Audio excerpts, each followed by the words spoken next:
Boa tarde, pessoal, tudo bem? Espero que tudo certo com vocês. Estamos hoje gravando este vídeo para fazermos o fechamento dos tópicos que envolvem o estudo da progressão geométrica. Para isso, temos dois pequenos tópicos, que é o produto dos termos e a forma genérica de escrever alguns termos da progressão. Vamos ao primeiro tópico, então. Para multiplicarmos n primeiros termos de uma PG, para chegarmos a uma relação mais geral, vamos elucidar inicialmente a generalização do produto de 30 termos. Para multiplicar os 30 primeiros termos de uma PG, devemos multiplicar o primeiro pelo segundo, pelo terceiro, pelo quarto, até o 30º. Tá? Escrevendo essa sequência da maneira ajustada, teremos A1 vezes a razão na zero, A1 vezes a razão na primeira, A1 vezes a razão na segunda, A1 vezes a razão na terceira, até que no 30º termo, teremos A1 que multiplica a razão na 29. Separando, temos o A1 vezes a razão na zero, o A1 vezes a razão, A1 vezes a razão ao quadrado, A1 vezes a razão na terceira, A1 vezes a razão na 29, teremos o A1 multiplicando 30 vezes. Teremos A1 vezes A1 vezes A1. Se a gente pensar que isso é um produto de fatores iguais, teremos A1 elevado na 30ª potência. Então, a parte que vai envolver o A1 vai ser A1 elevado na 30ª potência. Bom, além disso, nós temos a razão na zero, a razão na primeira potência, a razão na segunda potência, a razão na terceira potência e assim até a razão na 29ª potência. Teremos então um produto de razão na 0, razão na 1, razão na 2, razão na 3. Isso nos dá a razão, pela questão de que o produto de potências de mesma base, somamos os expoentes, vamos ter a razão elevado na 0, mais 1, mais 2, mais 3, até 29. Ou seja, a soma dessa PA. Primeiro, que é 0, mais o último, que é 29, vezes 30 termos dividido por 2. Isso vai dar 435. Por isso, teremos como resposta final A1 na 30, razão elevado na 435. Percebam que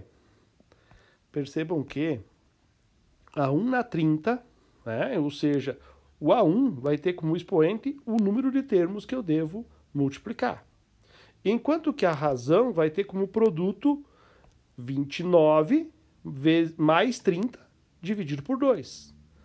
30 é o total de termos, 29 é o total de termos menos 1 dividido por 2.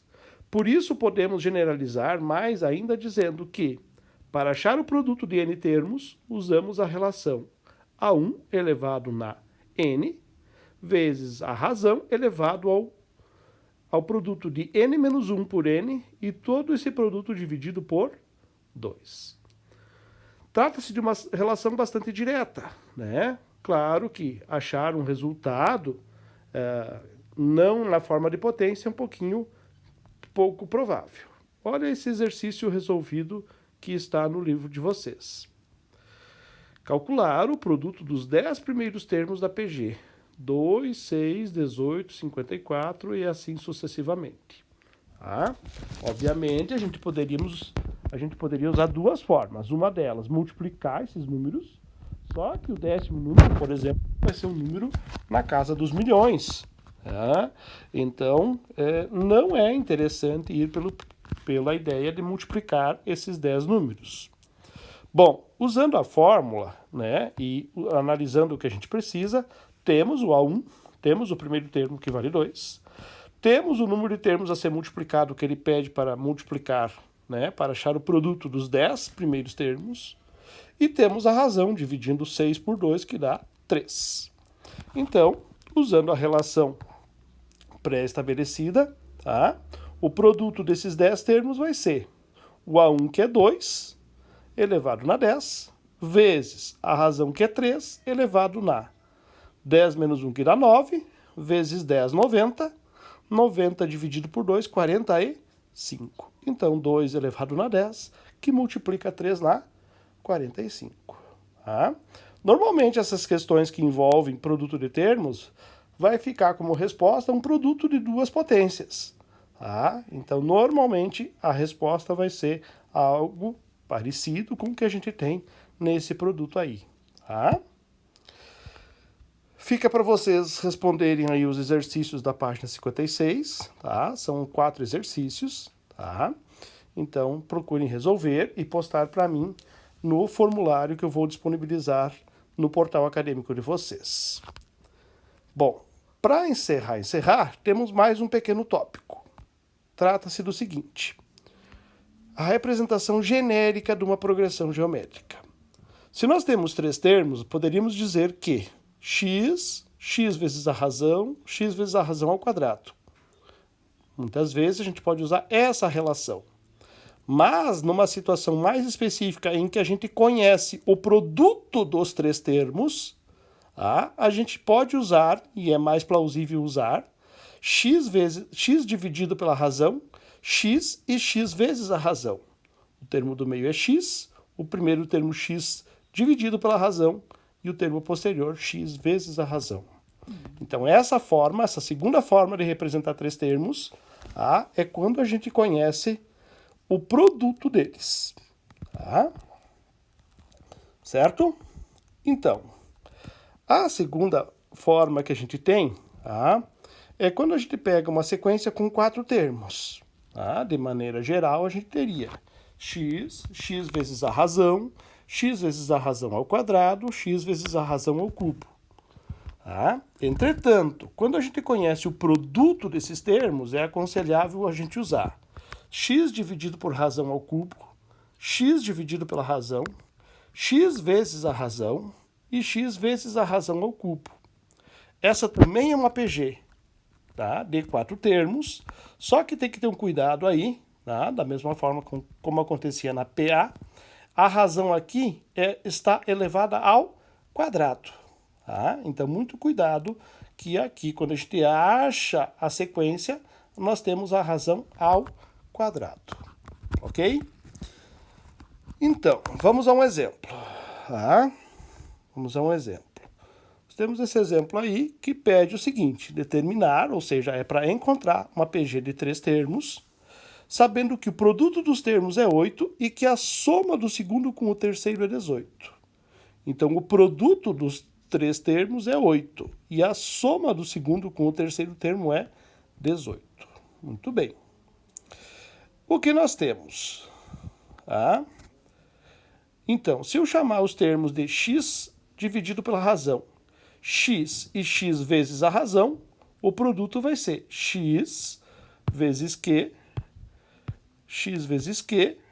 vezes x vezes xq. O q está no denominador e o q no numerador, posso simplificá-los. Então, isso vai sobrar x vezes x, ou seja, x ao cubo vale 8. Fazendo a raiz cúbica de 8, nós achamos que x vale 2. A outra informação que a gente tem é que a soma do segundo, que eu chamei de x, com o terceiro, que a gente chamou de xq, é 18. Bom, se a gente acabou de achar que o x é 2, 2 mais 2q dá 18. O 2 passa subtraindo, o que dá 16, e o 2 está multiplicando, passa dividindo, então a razão vale 8. Então achamos o x, que é 2, e a razão, que é 8. Ora, se o x é 2 e a razão é 8, o termo central é 2, o termo posterior, 2 vezes 8, 16, o termo anterior, 2 dividido por 8, dá 1/4 simplificado. Então, a PG fica 1/4, 2 e 16. Se vocês conferirem, a multiplicação de 1/4 por 16 dá 4, vezes 2 dá 8, o produto dos 3 termos dá 8, e a soma do segundo com o terceiro, 2 mais 16, fecha em 18. Ok? Muito bem. Então, ficam também esses 2 exercícios aí, o 68 e 69, da página 45, que envolvem essa pequena parte do conteúdo. Pois bem, uma outra ideia que estou lançando para vocês vou postar, já está no sistema acadêmico de vocês, esse material que envolve PA e PG. Tá? Ele já está postado desde a outra semana. É um material que tem um resumo da PA, um resumo da PG, bem como 20 questões de PA, 20 questões de PG. Tá? Esse material ele é indicado para revisar para a prova, tá? Retomar os conteúdos. Se vocês já quiserem ir fazendo, está disponível para vocês. Tá? Outra situação bem importante, tá? Vou postar também no portal acadêmico de vocês. Eu quero que vocês acessem esse link que está na tela aí. Tá? É um link do portal Khan Academy. Tá? É um portal que serve para estudar matemática. Tá? Então, ali eu já deixei recomendado algumas listas de exercícios. Tá? Tem alguns vídeos também que vocês podem assistir, retomando, né? Ele é um portal, digamos assim, quando o aluno não consegue responder uma questão, ele disponibiliza um vídeo para retomar por que o aluno não está conseguindo responder aquela questão. Tá? Então, já liberei algumas, já fiz algumas recomendações de exercícios. Tá? Os exercícios nunca é uma lista muito extensa. Então, façam o cadastro e procurem responder às recomendações que eu liberei para vocês. Tá? Obrigado pela atenção de todos, tenham uma boa semana e tenham bons estudos e até a próxima aula.